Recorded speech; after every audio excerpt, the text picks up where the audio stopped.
The phone felt heavy in my hand as I prepared to call my son Michael about his wedding time. Before I could dial, my daughter-in-law Diana caught my eye. Her smile was glacial, her words like shards of ice. "Oh, we got married yesterday. We only invited the special people." Special people. For 3 years, I had faithfully paid their $500 rent every single month.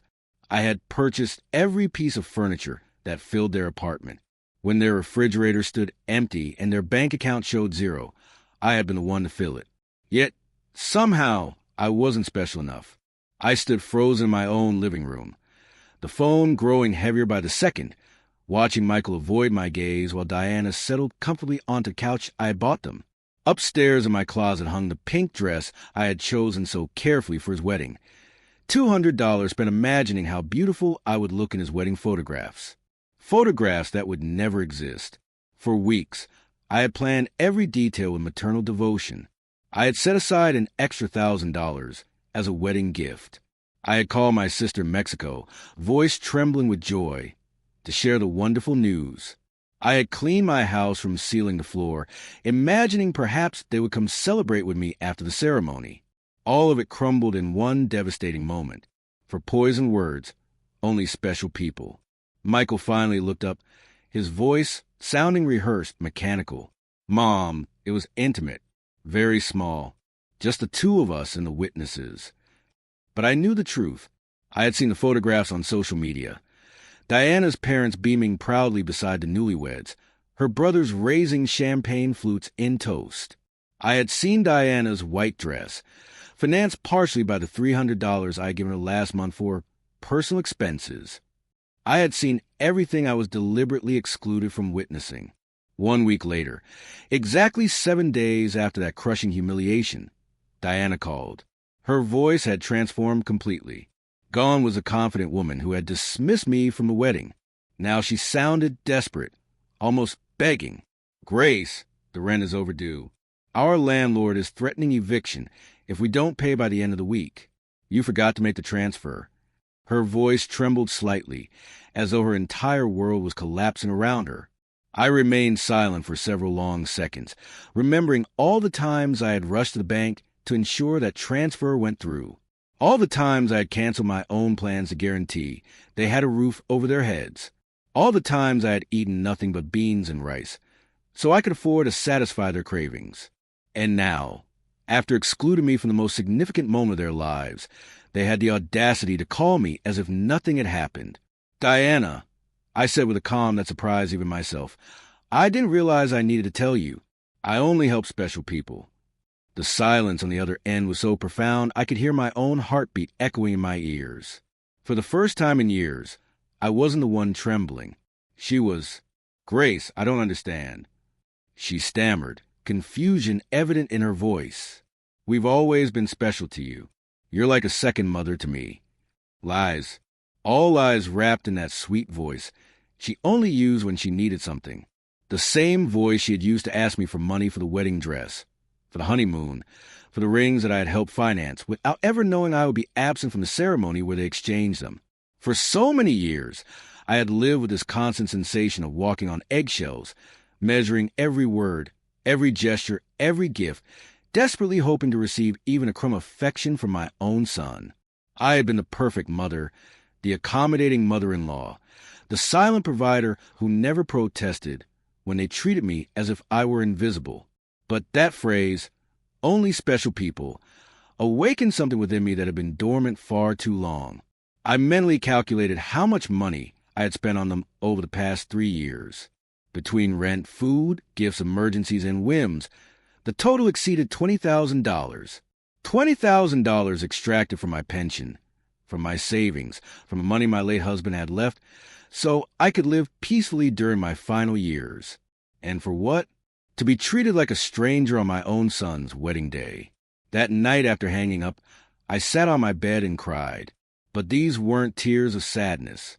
They were tears of rage, of accumulated frustration, of years of humiliation swallowed in silence. I cried for all the times they made me feel like my love was a burden, my presence a nuisance, my money the only valuable thing I had to offer. I cried for the foolish mother I had been, for the woman who had lost herself trying to be indispensable to those who considered her disposable. When I woke the next morning, something fundamental had changed inside me. It wasn't just the pain of betrayal. It was something deeper, colder, more resolute. I rose from bed and studied myself in the bathroom mirror. The same tired eyes as always, the same wrinkles telling stories of years spent giving love without receiving it in return. But something was different in my gaze, a hardness I didn't recognize, a determination that had been buried beneath years of compliance and accommodation. I went to the kitchen and made coffee, just as I had every morning for the past 40 years. But this time, I didn't think about calling Michael to ask how he had slept. I didn't check my phone hoping for a message from him apologizing for the humiliation. For the first time in forever, my first concern of the day was myself. I sat at the kitchen table where I had planned so many surprises for them, where I had counted bills for their expenses, where I had cried silently when they treated me with indifference. Now this table would witness something completely different. I took out my checkbook, my bank statements, and began calculating. I wanted to see the exact size of my own stupidity expressed in numbers. Monthly rent, $500 for 36 months, $18,000. Food and groceries, approximately $200 monthly, $7,200. Birthday gifts, Christmas presents, anniversaries, at least $3,000. Diana's medical emergencies, $800. The car loan they never repaid, $2,500. The air conditioner repair for their apartment, $700. The living room furniture, $1,200. $33,400. That was the exact figure of my wasted generosity. $33,400 that I had withdrawn from my husband's inheritance, from my pension, from the savings I had guarded cent by cent over decades of honest work. All of it thrown away to keep two perfectly capable adults comfortable. Two adults who couldn't even pretend to respect me. The phone rang, displaying Michael's name on the screen. Normally, I would have rushed to answer, heart pounding, hoping he would finally apologize, that he would explain it was all a terrible misunderstanding. But this time, I let it ring. Once, twice, 3 times. Finally, it stopped, and I simply continued drinking my coffee as if nothing had happened. 10 minutes later, it rang again. This time, it was Diana. I let that ring too. Then a text message from Michael appeared. "Mom, pick up the phone. We need to talk to you urgently." I deleted the message without replying. At 2 o'clock in the afternoon, I decided to take a walk. I hadn't done that in months without a specific purpose, without some errand related to their needs. It was always the bank for transfers, the supermarket for something they required, the pharmacy for Diana's medications. Today, I walked simply because I wanted to. I passed the park where I used to take Michael when he was a boy. I remembered that sweet child who would hug me tightly and tell me I was the best mom in the world. When did he transform into this man who treated me like an ATM with feelings? When did I start confusing love with money? When did I begin believing I had to purchase my own son's affection? At the bank where I had made so many automatic transfers, I stopped in front of the entrance. The manager, Charles Mendoza, spotted me through the glass and waved. I had known him for years. He had processed every single one of my transfers to Michael and Diana. He had watched my account drain month after month to fill theirs. I walked in and headed straight to his office. "Mr. Charles," I said, "I need to cancel all the automatic transfers I have scheduled."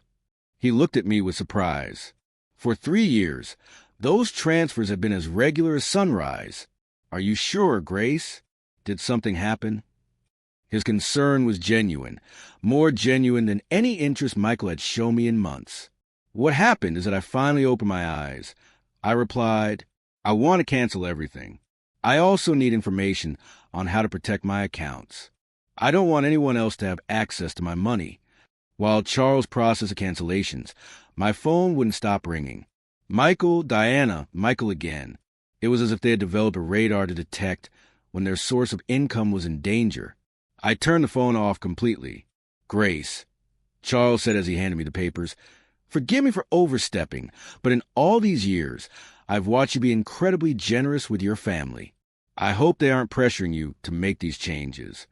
His words touched me deeply. This man who barely knew me beyond bank transactions showed more genuine concern for my well-being than my own son. They aren't pressuring me, Charles. On the contrary, I finally stopped pressuring myself. When I left the bank, I felt strangely light, as if I had deposited a huge weight in that office. For the first time in years, my money was completely mine. I had no financial obligations to people who saw me as a resource instead of a human being. I walked home thinking about everything I had sacrificed to please Michael and Diana, the trips I didn't take to save money for them, the friends I stopped seeing because I was always available for their emergencies, the hobbies I abandoned because every dollar I spent on myself was $1 less for their needs. When I arrived home, I found 3 cars parked in front of my door, Michael's, Diana's, and one I didn't recognize. I could see movement inside my house through the windows. My blood ran cold. They had keys. I had given them keys because I trusted them, because I thought one day they would take care of me as I had taken care of them. I took a deep breath before opening the door. It was time for the first real confrontation of my new life. I opened the door to my house and encountered a scene I will never forget. Michael sat on my sofa with his head buried in his hands. Diana paced back and forth like a caged animal, and there was an older man I didn't know, rifling through papers on my dining room table. My papers. My personal documents. What is going on here? I asked, my voice sounding stronger than I expected. All 3 looked at me as if I were the intruder in my own home. Diana was first to speak, her voice carrying that desperate urgency I had heard on the phone. Grace, thank God you're here. We need to talk. Mr. Ramirez is from the law firm we consulted about your situation. My situation? The question left my mouth with a calm that surprised me. What situation? I'm perfectly fine. Michael finally lifted his head, looking at me with eyes that were once an innocent child's and now reflected only financial panic. Mom, we went to the bank, and they told us you canceled all the transfers. Charles said you also blocked our access to your accounts. We don't understand why you did that.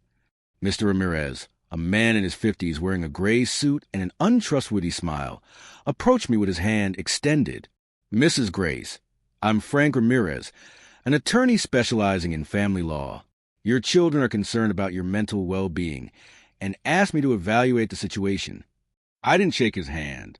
Instead, I walked directly to my dining room table and gathered all my documents he had been reviewing without my permission.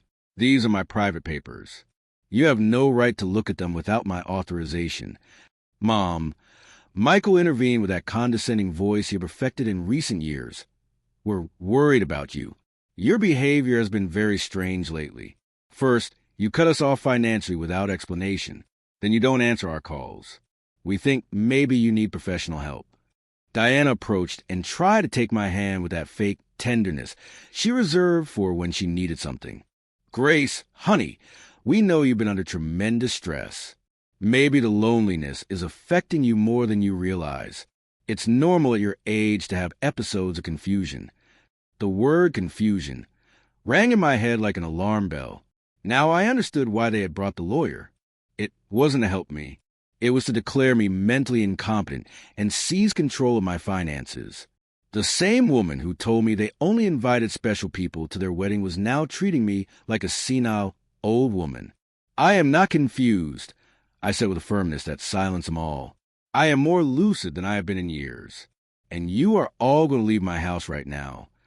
Mr. Ramirez stepped forward with that professional voice lawyers use when they want to sound reasonable. Grace, I understand you feel overwhelmed, but your children have a legal right to intervene if they believe your ability to make financial decisions is compromised. They have documented several concerning behaviors. Concerning behaviors? The laugh that escaped my throat was harsh, almost cruel. Like what? Deciding my money is mine? Choosing not to finance the lives of 2 adults who treat me like trash. Diana reacted as if I had slapped her. We have never treated you badly. You are part of our family. Everything you have will be ours someday anyway. We're just expediting the process. There it was, the naked, raw truth. Everything I had would be theirs someday, in their minds. I was already dead, and they were simply collecting their inheritance early. It didn't matter whether I had 70 years left or 70 days. To them, I was just a bank account with legs that had become problematic. Out, I said, pointing to the door. All three of you, out of my house. Michael stood up with that pouty child expression he made when he didn't get his way. Mom, we can't just leave like this. We have responsibilities. The rent, the car payments, the credit card you co-signed for. You can't just cut us off from one day to the next. I can't. My voice rose for the first time in the conversation. Who says I can't? For 36 months, I have paid rent that isn't even in my name. I have filled a refrigerator in a house where I am not welcome. I have financed a life that clearly has no room for me. Mr. Ramirez retrieved a folder from his briefcase and placed it on my table. Grace, we prepared some documents that could ease this transition. A power of attorney that would allow Michael and Diana to manage your finances more efficiently. It would be temporary, just until you feel better. I took the folder and threw it directly into the trash without even opening it.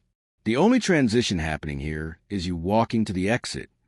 Diana started crying, but these weren't tears of sadness. They were tears of frustration, of contained rage. You can't do this to us, Grace. We were counting on you. We made plans based on your support. We bought things. We made financial commitments because we knew we could depend on you. Commitments based on my money, I replied. Not on my well-being, not on my happiness, not on my company, just on my money. And now that I've decided my money has a better use in my own life, I'm suddenly a confused old woman who needs legal supervision. Michael tried to approach me, but I stepped back. He was no longer the boy who used to run into my arms when he had nightmares. He was a 35-year-old man who saw his mother as an obstacle between him and a comfortable life financed by others. Mom, we made mistakes, he said in a voice trying to sound apologetic. The wedding was a misunderstanding. Diana was nervous. I was under pressure. We can fix this if you just go back to being reasonable. Reasonable? The word tasted bitter in my mouth. Being reasonable means continuing to pay for your life while you treat me like a stranger? It means pretending it doesn't hurt to be excluded from the most important day of my only son's life. Mr. Ramirez gathered his papers with the efficiency of someone accustomed to rejected proposals. Grace, this doesn't end here. Your family has legal options. If you are truly making irrational decisions due to mental health issues, a judge can determine you need supervision. His words struck like a physical blow. I realized this wasn't just a family manipulation visit. It was a genuine legal threat. They wanted to declare me incompetent to manage my own affairs. Mr. Ramirez, I said, looking him directly in the eye, I suggest you do your research before threatening a 69-year-old woman who has managed her finances impeccably for 40 years, who raised a son alone after being widowed, who maintained a home, who worked until she honorably retired, and who until last week was financially supporting two perfectly capable adults. Diana stopped crying and looked at me with a coldness that finally revealed her true face. This isn't going to end this way, Grace. We have rights too. And lawyers. Perfect, I replied. Hire all the lawyers you want. With your own money, of course, because mine is no longer available to finance your legal tantrums. The three of them headed for the door with the wounded dignity of people unaccustomed to hearing the word no. Before leaving, Michael turned to me one last time. Mom, this is going to end very badly for you. You're going to wind up alone with no one to take care of you when you really need it. Michael, I said with deep sadness but also crystal clarity, I am already alone. The difference is that now I'm alone by my own choice, not by your neglect. When the door closed behind them, I stood in my living room, surrounded by the most beautiful silence I had heard in years. It was the silence of freedom. That night, I couldn't sleep, but it wasn't from sadness or regret. It was from the adrenaline of having reclaimed control of my own life. I lay awake in bed, planning my next moves like a general preparing for battle. If Michael and Diana wanted to fight, I would give them a war. But it would be a war I fought with intelligence, not emotion. At 6 o'clock in the morning, I was dressed and ready. My first stop was the office of Attorney Charles Herrera, a man I had met years ago when I handled my husband's estate. Unlike Mr. Ramirez, whom Michael and Diana had brought, Charles had an impeccable reputation and specialized in protecting the rights of senior citizens. "Grace," he said when I explained the situation, "what your children attempted yesterday is more common than you think. It's called elder financial abuse, and it's a federal crime. The fact that they entered your home without permission and reviewed your private documents is also a violation." His words both reassured and alarmed me. Reassured because they confirmed I wasn't crazy, that what happened was truly abusive. Alarmed because I realized the situation was more serious than I had thought. "We need to document everything," Charles continued. "Every transfer, every gift, every time they pressured you for money. We are also going to change your will to protect your assets from any future manipulation attempts." We spent 3 hours reviewing my financial records. Charles whistled when he saw the total sum, $33,400 in 3 years. "Grace, with this money, you could have lived comfortably, traveled, enjoyed your retirement. Instead, you completely financed the lives of 2 adults who didn't even respect you enough to invite you to their wedding." When I left Charles's office, I had a complete plan. First, I would change all the locks on my house. Second, I would install a security system with cameras to protect myself from future surprise visits. Third, I would open a new bank account at a different bank where they had no contacts. And fourth, I would start living the life I had been postponing for years. My next stop was a hardware store. The owner, Robert, had known me for years because I was constantly buying things to repair Michael and Diana's apartment. This time was different. "Grace, what brings you here today?" he asked with the familiarity of someone who had been a silent witness to my wasted generosity. "Another emergency at your son's place?" "No, Robert. This time it's for my own house. I need to change all the locks, and I want the best quality you have." He looked surprised but didn't ask questions. While he selected the locks, his son Felix, who worked installing security systems, arrived. It was Providence in action. "Felix," I said, "I also need to install security cameras. The complete system. Price is not an issue." While they prepared everything for the next day's installation, I received a call from an unknown number. It was Diana calling from someone else's phone, because I had blocked her number after yesterday's confrontation. "Grace, it's Diana. Please don't hang up. We need to talk like civilized adults." "Talk," I said curtly. "Look, I understand you're upset about the wedding. It was a mistake. Michael and I have talked, and we want to make it up to you. What do you think if we organize a special dinner to celebrate our marriage with you? We can have it at your house, cook together like we used to." The manipulation in her words was so obvious, it almost made me laugh. "Diana, how much rent do you owe exactly?" The silence on the other end confirmed I had hit the nail on the head. Well, it's 2 months. $1,000 total. But that's not the only reason I'm calling, Grace. We really miss having you in our lives." "Do you miss me or do you miss my money?" I asked directly. "Both," she answered with an honesty that surprised me. "Grace, I'm not going to lie to you. Yes, we need your financial help, but we also love you.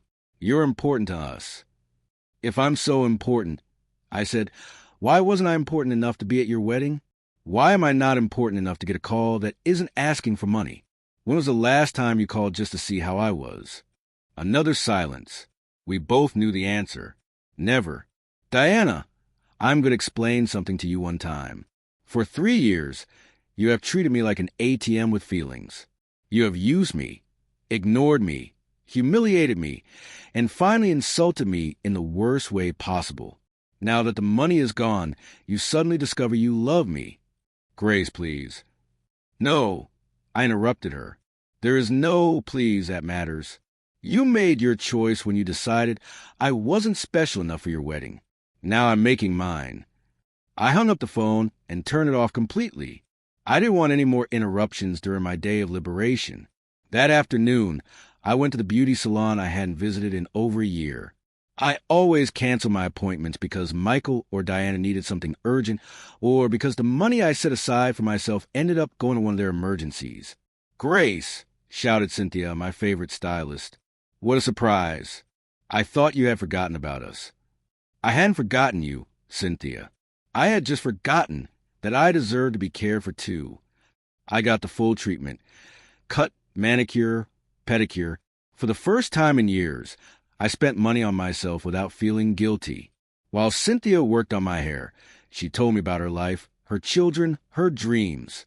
It was refreshing to have a conversation that didn't revolve around Michael and Diana's needs. You look beautiful, Grace, she said when she finished. But more than that, you look free. Did something good happen? Yes, Cynthia. I finally learned to say no. When I arrived home that afternoon, there was a car parked in front of my door that I didn't recognize. My heart accelerated for a moment, thinking Michael and Diana might return with reinforcements. But as I got closer, I saw it was an older woman sitting on my front steps. Grace? She asked as I got out of my car. Yes, that's me. Can I help you? I'm Renee Vasquez. I live in the house next door. We've been neighbors for years, but we've never had the chance to really talk. I heard very loud voices at your house yesterday, and I got worried. Is everything okay? Her genuine concern touched me deeply. Here was a stranger showing more interest in my well-being than my own son. Please come in, Renee. I'll make you coffee and tell you a story you won't believe.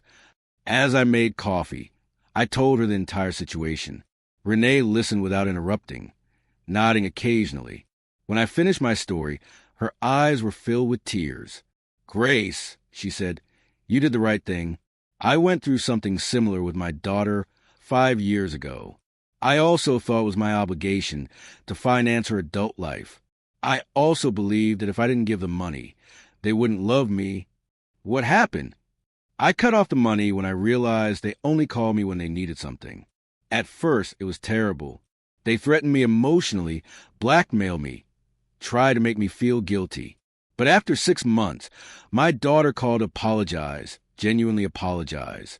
Now we have a real relationship based on love, not money. Her words gave me hope and confirmed I had made the right decision.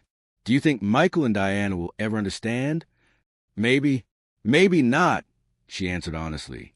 But that's not your responsibility anymore, Grace. Your responsibility now is to live your own life. That night, for the first time in 3 years, I went to sleep without worrying whether Michael and Diana had money for rent, for food, for their whims. I went to sleep thinking about myself, my plans, my future, and I slept better than I had in years. The next day, Felix and Robert arrived at 8 o'clock in the morning to change the locks and install the security system. While they worked, my phone kept ringing from unknown numbers. Diana was still trying to contact me from different phones, but I had developed a new skill, completely ignoring calls that didn't suit me. Grace, Felix said as he installed the cameras, this system will give you total peace of mind.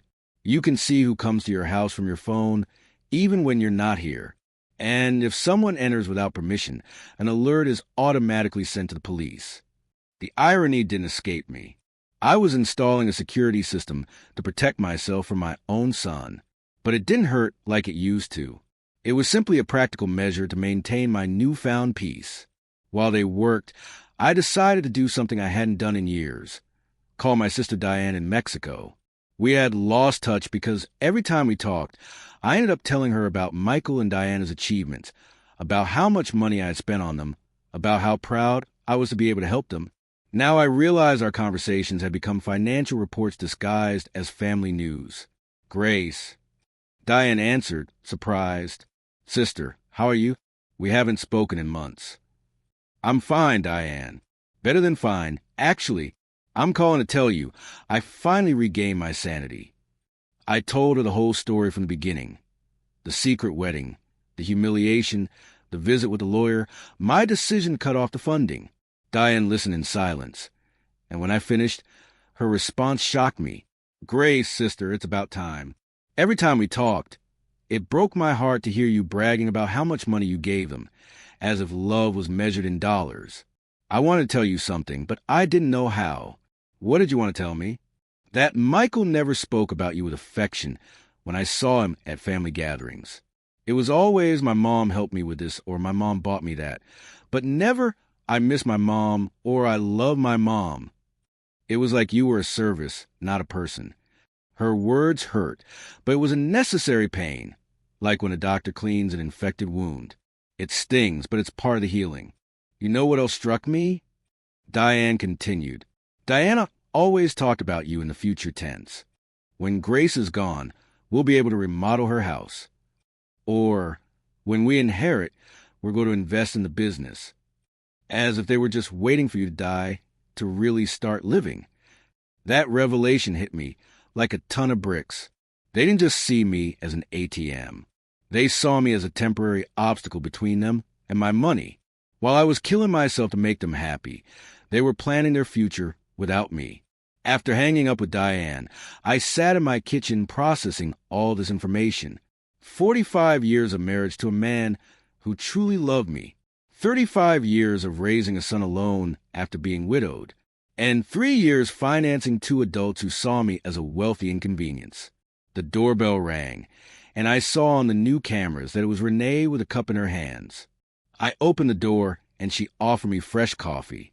I thought you might need company after everything you told me yesterday, she said with that genuine smile I had already begun to appreciate.